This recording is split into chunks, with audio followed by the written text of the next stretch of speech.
Hey everyone, I'm Joel Leschler, a producer from 2K Australia. Hi everyone, I'm James Lopez, producer at Gearbox Software. And we're here to show you a walkthrough of our E3 demo for Borderlands the Pre-Sequel. Hope you enjoy it. Alright, so we're actually going to be playing through as Wilhelm during this playthrough, and we're selecting his action skill now, which is his ability to spawn these two drones, Wolf and Saint. Wolf is an attacking drone, while Saint is more of a buffing regen drone. We're going to go down the Cyber Commando skill tree. This one's really cool because if fans remember Wilhelm from Borderlands 2, he was just a giant loader with a human head on top. But in this game, it's his origin story, and he starts out just as a man. But you have the ability by going down this skill tree to start turning him into that giant robot that he was in Borderlands 2. We're selecting the Power Fist skill here, and you'll see that they actually replaced his arm with this robotic one. This one's really cool because it'll deal extra melee damage, and you can actually attack enemies from further away. And if you look at the Shock Absorbers one, which replaces his leg with a robotic leg, this allows you to shoot and reload while you're sprinting, which can come in really handy.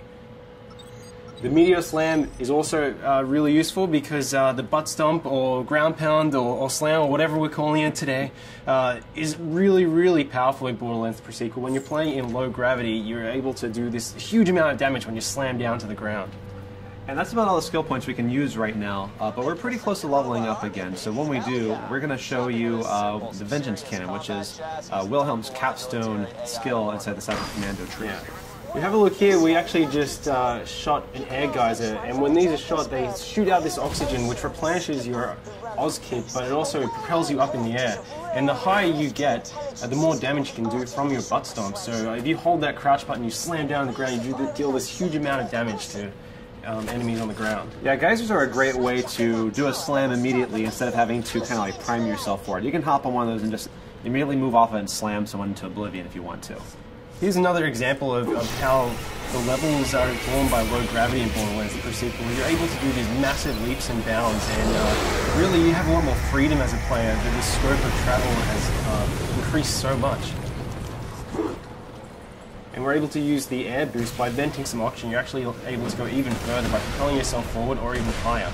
Yeah, and it's cool that we have these abilities. They obviously come with some cost on the oxygen meter, but we get plenty of ways for you to get that oxygen back. You know, we've got oxygen canisters that drop from when you kill enemies. We have the air geysers. We have other like cracks in the ground that air can come out of. They won't give you that jump, but they will give you back your oxygen. We also have oxygen generators, and even like certain Oz kits will allow you to create an oxygen bubble whenever you do a slam attack. Now these enemies that we're fighting at the moment, the Kragans, they're some of the moon beasts. They're essentially these moon rock monsters, but because this is Borderlands, they absorb elemental attributes as well, and these ones have absorbed cryo damage. We have a lot of liquid methane around this area of Elpis, and they've kind of inherited those abilities, and they're kind of doing cryo damage towards you. But you have the ability to kill them, but what's really interesting about these guys is when you kill them, they actually shatter into two smaller Kragans. Yeah, so you might start off one-on-one and feel like you've got a pretty even fight, but as they break into smaller groups and become more numerous, you might have a really big fight on your hand. Alright, why don't we try and show off Wolf and Saint here, Wilhelm? Alright, so Wilhelm just deployed Wolf and Saint. Those are his two drones. Wolf is going to go out and cause some trouble. Saint's going to stay fairly close by to replenish Wilhelm's shields as if they ever drop. Now, our Wilhelm player is pretty pro, so you know, might need to get a little bit more challenging fight for him. You can see these beautiful ice particles. With the new cryo element that we brought into the game, you can freeze and shatter any enemy, and depending on which angle you attack these guys from, they're actually going to float off into the low gravity in that direction. If you slam down an enemy while they're frozen, you're actually going to split them in half and watch their ice chunks float off. Yeah, that's really cool because the way that they shatter is always kind of customized to like whichever way you hit them. So it never really gets old. It's always different each time. It's really fun.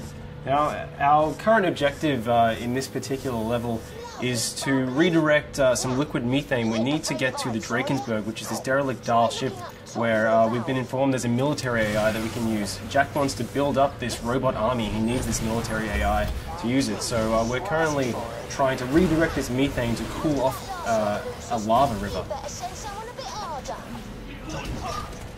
Now, we were just fighting the Kraken, but over here you can actually see that some of the scavs are actually riding them, which you know, you gotta watch out for because you have two enemies attacking you, and whenever you kill one of these Kraken riders, you might get a couple of little Kraken riders coming out of them.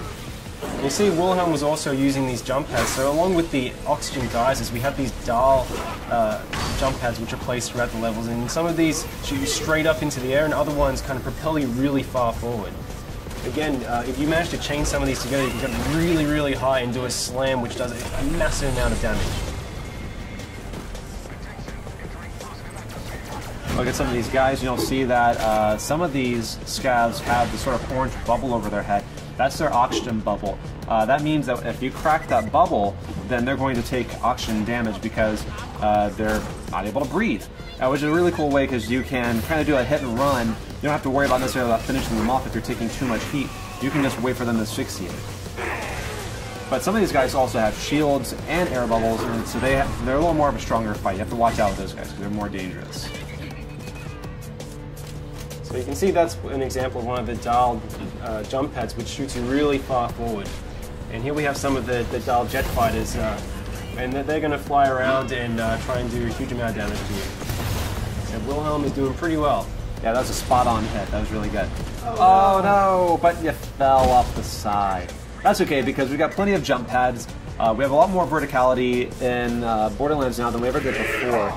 So there's not necessarily any one way to get to this objective. Really, all you have to do is just find either a jump pad or a way to jump from platform to platform. Yeah, something really great about the low oxygen, it allows you to traverse these maps really, really quickly. So because you can make these massive leaps and bounds and you have these jump pads, you're able to get from one end of the map very, very fast and really get an edge on enemies. Alright, now it looks like we just leveled up. So we're going to go and put that skill point in Vengeance Cannon. That's really interesting because if you take a certain amount of damage, Wilhelm responds with the Vengeance Cannon and can do a great amount of damage within a pretty generous period of time. You have about 30 seconds of action on this. It can come in really, really powerful when you're under the pump. Yeah. So you can see now we're actually redirecting this liquid methane, so we should be able to go over and try and freeze this lava lake.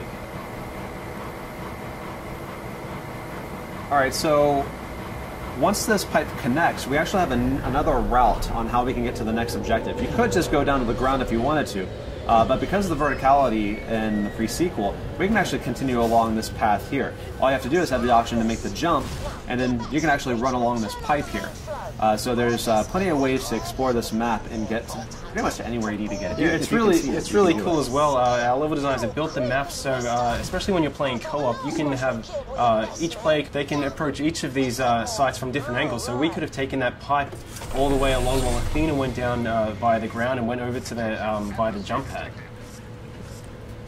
Yeah, people that are especially fond of sniping should keep an eye out for these kind of opportunities because you get a superior angle from which you can snipe off those oxygen bubbles or just do just a bunch of damage in general. Yeah, absolutely.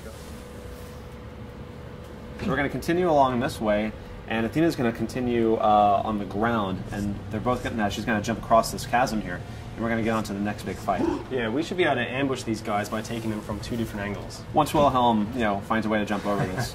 There we go. Alright, so in this area here, we've got some jetpack scavs. We also have some guys that are on foot. You actually see a scav that Athena just killed just flying off in the distance. And he'll go on like that for quite some time. Yeah, if he still has any life left in him, he's getting pretty beautiful. Oh, yeah. Awesome. Oh, no! Athena's down. Hey, Wilhelm, now why don't you go ahead and revive her using the oxygen? Yeah. So you kind of have these cool tactical decisions. You can revive your downed players faster with oxygen than if you just do it the normal way. But that obviously comes at a cost. But sometimes it's really good to get them in the fight faster. Beautiful.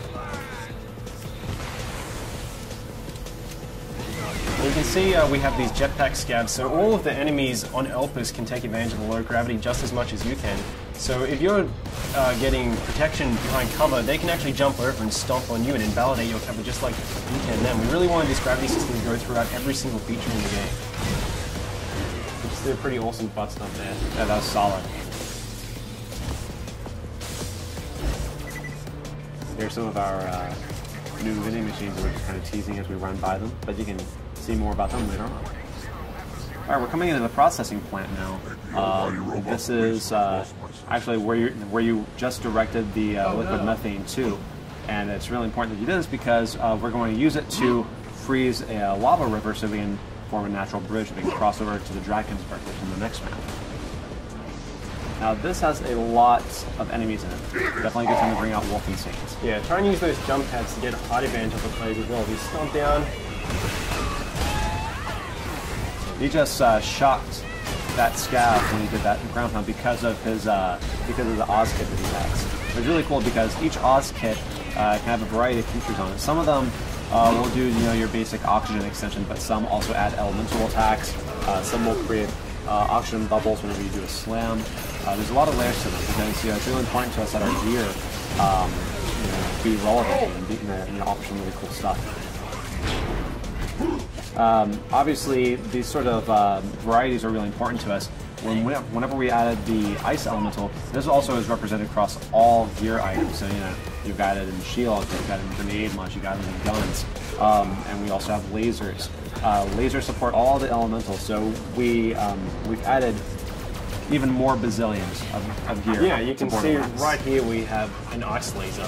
So we're able to shoot this beam, this kind of freeze ray, and then we can butt stomp and hopefully shatter this guy.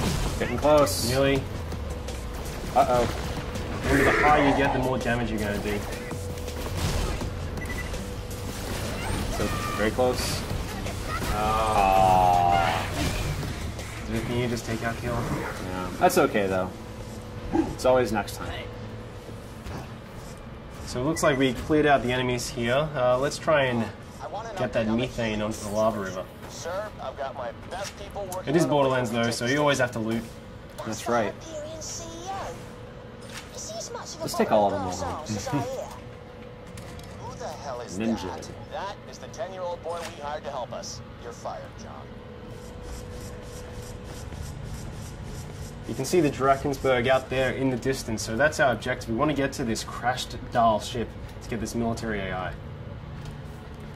Once we get that military AI, Jack can put into the loaders, which up until this point have been useless. They're just construction bots, basically. But once we put the AI in them, we'll be able to weaponize the loaders and reclaim Helios, which is the moonshot facility. I need you to dump the methane from the reservoirs into the lava. We'll create our own path by cooling it off. This is gonna be ace. The lake should be safe now.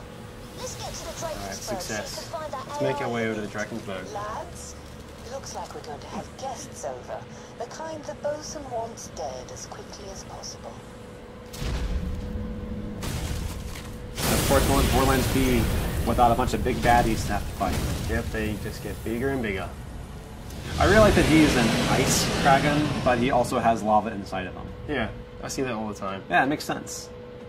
All right, guys, and that's our E3 demo. We hope you enjoyed seeing it. Please stay tuned for more pre-sequel news.